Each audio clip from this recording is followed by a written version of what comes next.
केसरवर्धिनी नित्यं पद्मालया देवी सामं पातु सरस्वती भगवती भारती भूमेन्दु बिंबालన శ్రీ శారదాంబ నీకు మొక్కేద.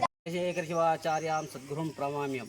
ఈరోజు వసంత పంచమి అంటే అమ్మవారి యొక్క పుట్టినరోజు కార్యక్రమం విశేష దినం కాబట్టి ఈరోజు మన వెల్దుర్తి గ్రామంలో రమేష్ అనే ఈ ఉన్నత స్థానంలో వెల్దుర్తి మండలం స్కూల్లోనే చదువుకున్నటువంటి అభ్యర్థిగా ఉన్నటువంటి ఉన్నత స్థానంలో పొందినాడు కాబట్టి ఈరోజు అమ్మవారికి ప్రత్యేక పంచామృత అభిషేక కార్యక్రమం నిర్వహించడం జరిగింది. కావున సకల ఆరోగ్య ఐశ్వర్యాలతో ఉండాలని చెప్తూ ప్రార్థిస్తున్నాం. అమ్మవారి కృపకు పాత్రలు కావాల్సిందని కోరుచున్నాం. వాగర్ధాది సంప్రోక్తో వాగర్త ప్రతివర్తతే జగదప్పితరో వందే పార్వతీ పరమేశ్వరవు అంటూ ముగిస్తున్నాం.